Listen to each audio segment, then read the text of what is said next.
So Steve Dixon, the first European GP in the books for Kai, 10th overall, an improvement on Argentina. You must be happy with the steps he's making? Yeah, I mean that was our aim for sort of top 10s. Well, it was actually sort of top 15s first couple, and then progress gradually, and then work into the season. So there's a lot of factory bikes out there, and factory riders. So yeah, we just want to progress and be stable. We've only got one GP rider, so we need him to be consistent, as in not getting injured, because that was sort of mess the season up. But yeah, no, it's going good. He's a really nice lad, so we're sort of hitting our targets at the moment. Yeah, I was going to ask you about him. I mean, what's he like to work with? I did send you a couple of messages last year trying to convince you to sign him. You finally listened to me. I'm only joking, but what's it like to work with him? I mean, obviously we had our obligations with Bobby. The onset was to win the EMX last year with Bobby and then progress into MX2 this year with him, and obviously his injuries were sort of too bad, and he tried to ride too many times injured, and that sort of didn't do him any good, as in confidence going forward for next year. So yeah, then we signed Kai for we didn't sign him, but we had an agreement to do the rounds last year, and we did all the flyaways, and then carried on for this year, and yeah, it's all going well. And yeah, what's he like to work with, and as a rider, I think he does have good potential. He sort of never really had the material. No, I think I think he's had a hard few years with a lot of promises and everything, and I'm trying to deliver on everything that I say I will, and it's a really good structure with trained mechanic George, who's been with us since 20 years this year. Wow, okay. And he's worked with various riders like McFarland and those guys who are based out there, Ferris and Courtney, and yeah, so we're just happy that's he's training well, he's hitting all the sort of hours that he needs to hit. They train a lot over there, so it's pretty hard on that side is hard, as in a lot of equipment gets used. And I mean, you've been in the paddock for many years now. 37 to be precise. How would you describe the level on MX2? I know a lot of people are like blah blah blah, there's never full gates, but still fast out there. I mean, I was only talking about this today. It's like it's upper level. It's hard for us to compete, and we've won lots of Grand Prix and with 8 different riders, but there's so much money in the sport at the moment, and it's good that Kai gets a wage and everything's paid for, and we want to attack the factories, but it's they have a lot more staff, a lot more of everything, and the level is high. So I can imagine people don't want to enter that because it's the level is so high. So yeah, okay, it's 20 riders, but there's 14 factory riders. That's more than ever been before. So I mean, it's I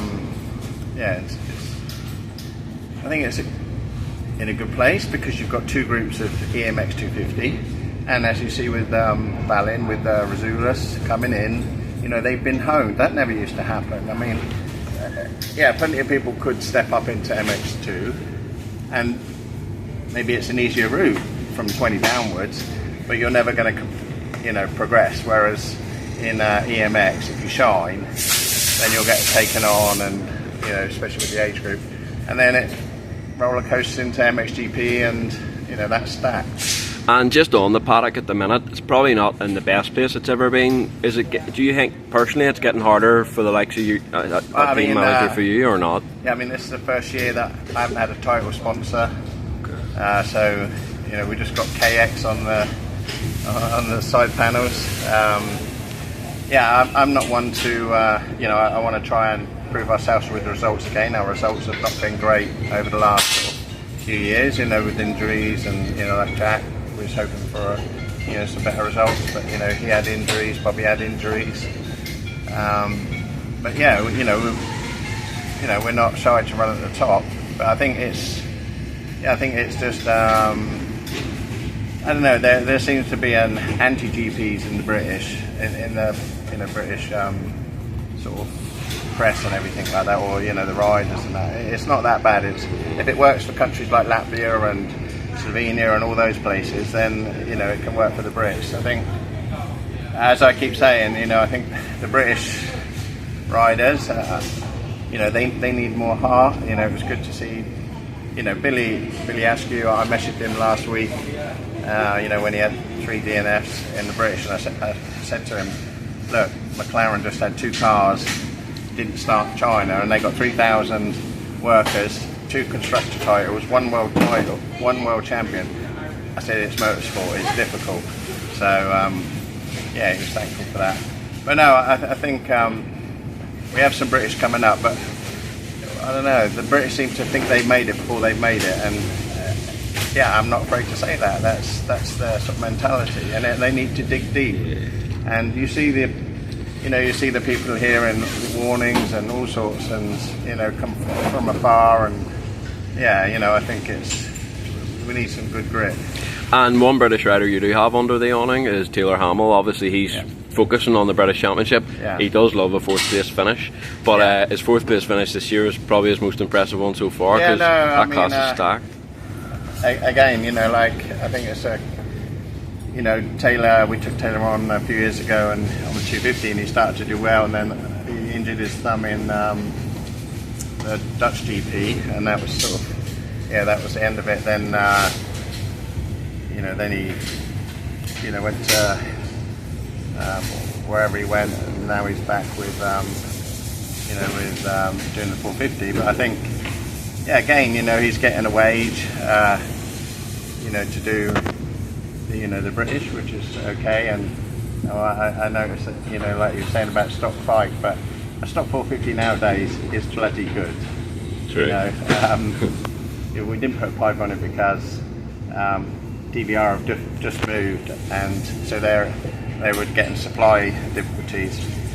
You know, so it was either used equipment or new standard, and you know, the decision is to get the results.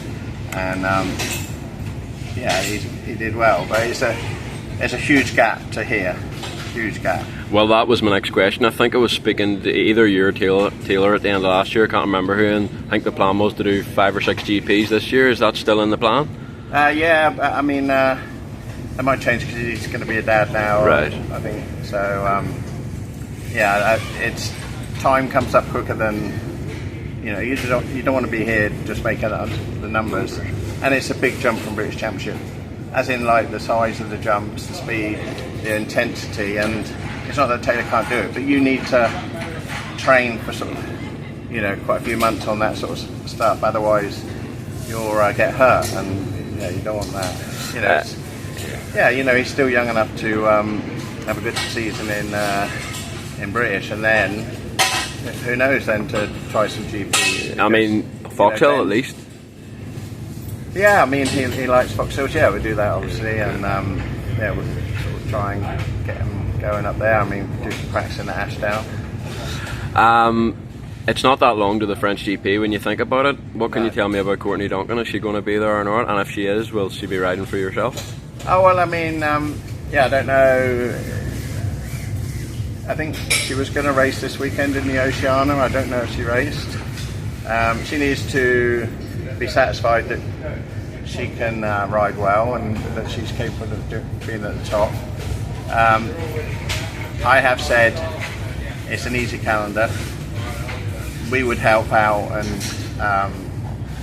you know, help her achieve her goal to be a world champion again. Well, fingers crossed we'll see her in France. Yeah. Thoughts on Foxhill hosting the British GP? You get a year off for a change, so you can focus more on the team. But yeah, what's your thoughts on Foxhill running the GP? Oh, well, I mean, you know, we took the first win there in '95 with me and Mailer, and you know, it was fantastic. I used to take a lot of guests there, but then it was cancelled 3 years in a row. Then there was no GP, and having no British GP at that time it killed us, because we needed just the British GP to bring our sponsors. So it was fine when it wasn't at Foxhill, then it was going to America, then it was going to Chepstow, then it was eventually we had you know, Mallory, and then we had Isle of Wight, and then I did Matchams, and still the British GP was not secure, and you know, we, like I say, we needed the British GP to have sponsorship, you know, bike. We used to bring 300 guests to the GP. So going back to Foxhill, yeah, I mean, it's hard running a GP. And you need a lot of infrastructure. That's going to be the hard part. We're here in Spain, and the paddock's not good, but it dries out, and yeah, it's not how it should be. You know, we need to go forward, because I mean, all these big trucks, but it's a huge, you know, if you just look around and it's a huge paddock. That's the date of July 19th was it was too close to Boomtown, so they needed to find an alternative. Yeah, I don't mind. I hope it goes well. It makes no difference to me, because I never make any money out of the GP anyway. It's just my passion. Yeah. We've done it.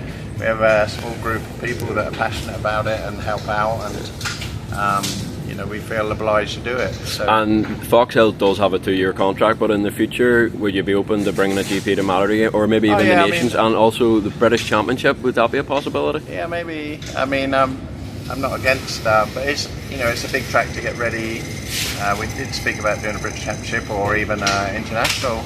Like, you know, it's always sort of good weather in the early seasons. It holds water so well, which is why we sort of, you know, I found the place and then took all the stones out.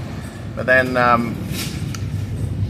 yeah, it's really built for like the old era of the big nations and stuff like that. Yep. But you know, we've closed it in a lot, and it's still good. I think, yeah, when you're sort of around here, you realise how nice it is to have just a paddock right next to the start and stuff like that. You know, it was designed with the problems designed out of it, and yeah, hopefully Foxhills do a good revamp, and that everyone else benefits, as in like clubs, British Championship races, you know, and you know, it's a GP style track. I don't know if they're going to leave it as it is or whatever, but I think it's too fast for them. You know, back in those days, bikes didn't handle. Now they put so much power down, and it's, you know, as Zach Osborne says, you know, it bites back if you get it wrong, and that's yeah, that's worried. But it makes no difference to me. You know, I attended every GP, and it was only started doing Matchams and then Manly because we didn't have a Grand Prix and we needed the Grand Prix, and